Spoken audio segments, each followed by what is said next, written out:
मुझे वो लाइन, उन्होंने शिक्षा को गाय का दूध नहीं कहा कि गाय का दूध है और अमृत है, उन्होंने कहा शिक्षा शेरनी का दूध है। किनको कहा?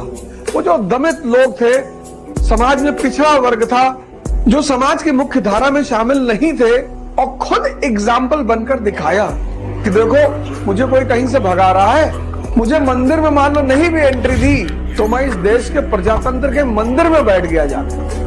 अंबेडकर जी लंदन में है, लाइब्रेरी में, खाने को पैसा नहीं है, लंच करने को पैसा नहीं है। दोपहर में जब सारे लोग लंच करने चले आते हैं तो वो लाइब्रेरी के मेज पे सर रखकर एक पैटीज जेब में रखे होते हैं, उसको खाते हैं, फिर वहीं पानी पी के बैठ जाते हैं। एक दिन पकड़ गए तो लाइब्रेरियन ने कहा कि अब बस रेस्ट्रिकेटेड, बाहर, अंदर कैसे खाना खा रहे थे? तो उन्होंने अपनी कहानी सुनाई कि साहब ऐसी ऐसी बात है। पहले नहीं बताया कि साहब हम गरीब घर से ना, और ये नहीं कहा हम गरीब हैं, कहा सर अभी कुछ फाइनेंशियल दिक्कत है सर।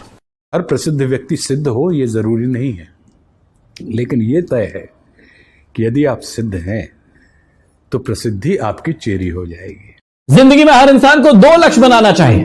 पहला, जो चाहते हैं उसे हासिल करें, और दूसरा, जो हासिल हो गया है उसका आनंद ले।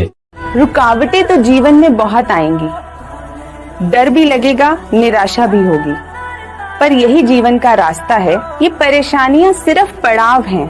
सोने की कलम शायद विरासत में मिल जाए, पर लिखना क्या है इसका ज्ञान ना हो तो सब व्यर्थ है। किसी को कमजोर मत समझना कभी, क्योंकि 5 रुपए का पेन भी 5 करोड़ का चेक लिखने के काम आता है। दोस्तों, मैं आपको बताना चाहता हूं, जो लोग खुद को कमजोर समझते हैं वो अपना नहीं, भगवान का अपमान कर रहे हैं सर। भगवान ने किसी को कमजोर पैदा नहीं किया है सर। जो लोग खुद को कमजोर मानते हैं वो अपना।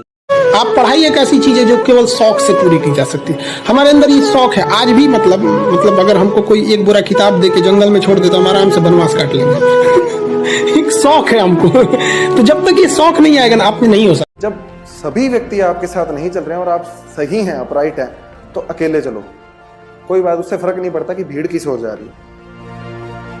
एक वकील साहब के घर में शाम को 8 लोग आ गए, तो ये हुआ कि भाई अब यहीं रुकेंगे। तो उन्होंने अपनी वाइफ से कहा चाय बनाओ। श्रीमती जी चली गई चाय बनाने गई तो उनको पता चला कि चीनी नहीं है। वकील साहब को बुलाया उन्होंने, कहा यार चीनी नहीं है। अब वकील पढ़ा हुआ आदमी है ना, समझदार आदमी है, उसने कहा चीनी नहीं है, कोई बात नहीं, फीकी बना दे। मैडम फीकी चाय लेकर आई 8 लोगों के सामने। उसने कहा इसमें से जिसकी चाय फीकी निकलेगी हम सब कल का डिनर उसके घर करेंगे। सबने चाय पी। एक भाई साहब ने तो यहाँ तक कहा कि चीनी बहुत ज्यादा है। ये है समझदारी का विकास।